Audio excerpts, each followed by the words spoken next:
Data বিতরণ বা HSC ICT দ্বিতীয় অধ্যায়ের আজকের আলোচনার বিষয় ডেটা বিতরণ বা ডেলিভারি মোড। ডেটা ট্রান্সমিশন ব্যবস্থায় প্রাপক থেকে প্রেরকের নিকট ডেটা বিতরণ করা হয়, একে ডেটা ডেলিভারি বা ডেটা বিতরণ মোড বলা হয়, যা প্রাপকের সংখ্যা ও ডেটা গ্রহণের অধিকারের উপর ভিত্তি করে ভিন্ন ভিন্ন হতে পারে। যথা এক, ইউনিকাস্ট, যে ট্রান্সমিশন পদ্ধতিতে একজন প্রেরক থেকে একজন প্রাপকের মধ্যে ডেটা আদান প্রদান করা হয়ে থাকে তাকে ইউনিকাস্ট ট্রান্সমিশন মোড বলা হয়। এটি ওয়ান টু ওয়ান বা পয়েন্ট টু পয়েন্ট মোড হিসাবেও পরিচিত। এক্ষেত্রে অনেক প্রাপক একই ডেটা চাইলেও একজন গ্রাহকের কাছ থেকে পৃথক পৃথকভাবে ডেটা পৃথক পৃথক প্রাপকের নিকট ট্রান্সমিট হয়ে থাকে। সব রকম ল্যান ও ইন্টারনেটে এই ডেটা ট্রান্সমিশন ব্যবহৃত হয়ে থাকে। যেমন কোনো কম্পিউটার নেটওয়ার্কের 10টি কম্পিউটার থেকে পৃথক ব্যবহারকারীগণ একই ডেটা চেয়ে পাঠালে ইউনিকাস্ট ট্রান্সমিশনে 10 জন প্রাপকের জন্য ডেটাটি 10 বারই পৃথক পৃথকভাবে সুনির্দিষ্ট কম্পিউটারে ডেলিভারি হবে। Unicast transmission simplex, half duplex, full duplex mode হয়ে থাকে। টেলিকমিউনিকেশনের ক্ষেত্রে ইউনিকাস্টের উদাহরণ হলো মোবাইল টেলিফোন, ফ্যাক্স, পেজার, খেলনা, ওয়াকিটকি, সিঙ্গেল এসএমএস ইত্যাদি। কম্পিউটার নেটওয়ার্কের ক্ষেত্রে ইউনিকাস্টের উদাহরণ হলো internet, web browser, transfer control protocol, hypertext transfer protocol, file transfer protocol ইত্যাদি।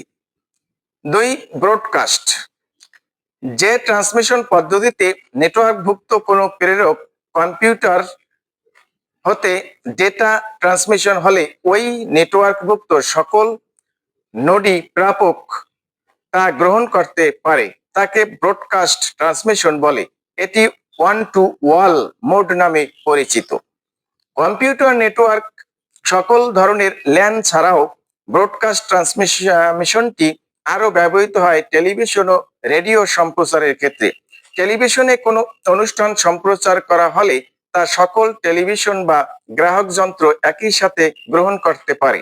আবার কোনো ল্যান নেটওয়ার্কে একটি মেসেজ ব্রডকাস্ট সিস্টেম ট্রান্সমিট করলে সেটি নেটওয়ার্কের সকল কম্পিউটারের নিকট পৌঁছে যাবে। এক্ষেত্রে একজন প্রাপক থাকলেও একসাথে একাধিক গ্রাহক তা গ্রহণ করতে পারে। চিত্রে কহত ব্রডকাস্ট ট্রান্সমিশন শুধুমাত্র সিমপ্লেক্স হয়ে থাকে। 3, মাল্টিকাস্ট। 3, মাল্টিকাস্ট, যে ট্রান্সমিশন পদ্ধতিতে নেটওয়ার্কের কোনো একটি নোড থেকে ডেটা প্রেরণ করলে তা নেটওয়ার্কের অধীনে শুধুমাত্র নির্দিষ্ট গ্রুপের সদস্য গ্রহণ করতে পারে তাকে মাল্টিকাস্ট বলা হয়। যেমন ভিডিও কনফারেন্সিং এর ক্ষেত্রে শুধুমাত্র যাদের অনুমতি থাকবে তারাই অংশগ্রহণ করতে পারবে। এটি ওয়ান টু এন নামে পরিচিত। যেমন মাল্টিকাস্ট ট্রান্সমিশনে হাফ ডুপ্লেক্স, ফুল ডুপ্লেক্স হয়ে থাকে। অডিও ও ভিডিও কনফারেন্সিং ছাড়াও মাল্টিকাস্ট পদ্ধতির অন্যান্য উদাহরণ হলো group SMS chatting, group video chatting ইত্যাদি। ইউনিকাস্ট, ব্রডকাস্ট ও মাল্টিকাস্টের মধ্যে কোনটি অধিক কার্যকর?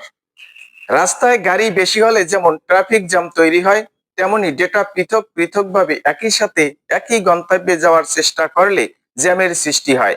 ইউনিকাস্টে একই ডেটা পৃথক পৃথকভাবে একই গন্তব্যে যাচ্ছে বিদায় ডেটা ট্রান্সমিশনের সময় ও রিসোর্স উভয়ই বেশি প্রয়োজন হয়। আবার ব্রডকাস্ট সিস্টেম যেহেতু ডেটাগুলো এককভাবে না গিয়ে একসাথে ট্রান্সমিশন হচ্ছে, তারপরেও এর প্রয়োজন থাক বা না থাক সবগুলো গন্তব্যে এক্ষেত্রে নেটওয়ার্ক নোড একবার করে চেক ইন করবে। প্রয়োজনীয় ডেটা একসাথে ট্রান্সমিশনে রিসোর্স সেভ হলেও এক্ষেত্রে সময় বেশি প্রয়োজন হবে। কিন্তু মাল্টিকাস্টে যেমন ডেটা একসাথে ট্রান্সমিট করে রিসোর্স বেঁচে যাচ্ছে, তেমনি এটি কেবল সুনির্দিষ্ট নেটওয়ার্ক নোডের অ্যাড্রেস ছাড়া অন্য কোনো নোডে যাচ্ছে না। এক্ষেত্রে রিসোর্স ও সময় দুই সাশ্রয় হচ্ছে। সুতরাং ডেটা ট্রান্সমিশন মাল্টিকাস্ট মোডটি হলো সবথেকে কার্যকর ট্রান্সমিশন সিস্টেম। উপরিউক্ত ডেটা ডেলিভারি মোডগুলো ছাড়াও বর্তমানে ডেটা কমিউনিকেশনের বেশ কিছু নতুন প্রযুক্তিগত ধারণার সন্নিবেশ ঘটায় আরো নতুন নতুন ডেটা ডেলিভারি মোড ক্রমশই সারা পৃথিবীতে জনপ্রিয় হয়ে উঠছে। যেমন অ্যানিকাস্ট, যে ডেটা ট্রান্সমিশনে ডেটাসমূহ অনেকগুলো গন্তব্যের মধ্যে যে কোনো একটি গন্তব্যে গমন করে তাকে এনিকাস্ট ডেটা ট্রান্সমিশন মোড বলা হয়।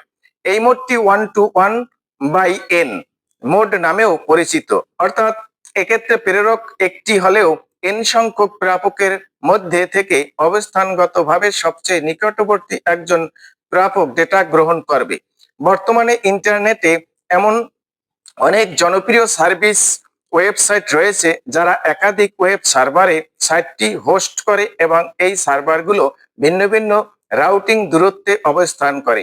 একজন ইউজার যখন ওই সাইটটি ব্রাউজ করার জন্য রিকোয়েস্ট পাঠায় তখন এনিকাস্ট ট্রান্সমিশন ব্যবহার করার ফলে রিকোয়েস্টটি তার কম্পিউটার থেকে সবচেয়ে কম রাউটিং দূরত্বে অবস্থিত সার্ভার নোডে প্রেরিত হবে। এর ফলে ব্রাউজিং এর ক্ষেত্রে সময়, ব্যয় ইত্যাদি ক্ষেত্রে উল্লেখযোগ্য উন্নত সুবিধা প্রাপ্তি নিশ্চিত হয়। অ্যানিকাস্ট ও ইউনিকাস্টের ন্যায় সিমপ্লেক্স, হাফ ডুপ্লেক্স ও ফুল ডুপ্লেক্স হতে পারে। জিওকাস্ট, যে ডেটা ট্রান্সমিশনের ক্ষেত্রে ডেটাসমূহ ভৌগোলিক অবস্থান অনুযায়ী স্থানান্তরিত হয় তাকে জিওকাস্ট মোড বলে। এটি এক ধরনের বিশেষ মাল্টিকাস্ট মোড। এই ডেটা ডেলিভারি মোডটিতে একটি প্রেরক থেকে প্রেরিত ডেটা কোনো সুনির্দিষ্ট জিওগ্রাফিক্যাল লোকেশনের প্রাপক গ্রুপের সকলেই গ্রহণ করতে পারে। এক্ষেত্রে প্রাপক গ্রুপটি নির্ধারিত হয় তাদের ভৌগোলিক অবস্থানের উপর ভিত্তি করে এবং এটি নির্ধারণের জন্য এক্ষেত্রে বিশেষ ধরনের জিও রাউটার ব্যবহার করা হয়। বর্তমানে মোবাইল বা স্মার্টফোন নির্ভর ইন্টারনেটও এর মাধ্যমে অনলাইন অ্যাডভার্টাইজিং সম্প্রসারিত বাজারের ডেটার চাহিদা মেটাতে বিশেষ মোডটি আবির্ভাব ঘটেছে। অনেক সময় কোনো নির্দিষ্ট ওয়েব সার্ভিস কেবল সুনির্দিষ্ট কিছু জিওগ্রাফিক্যাল লোকেশনে তাদের সার্ভিস পরিচালনা করে থাকে। এইসব ক্ষেত্রে জিওকাস্ট ট্রান্সমিশন মোডটি কার্যকর একটি পদ্ধতি। জিওগ্রাফিক্স মেসেজিং, জিওগ্রাফিক অ্যাডভার্টাইজিং, ভৌগোলিকভাবে সীমাবদ্ধ সার্ভিস ভিত্তিক ডেটা ট্রান্সমিশন প্রভৃতি জিওকাস্টের উল্লেখযোগ্য উদাহরণ।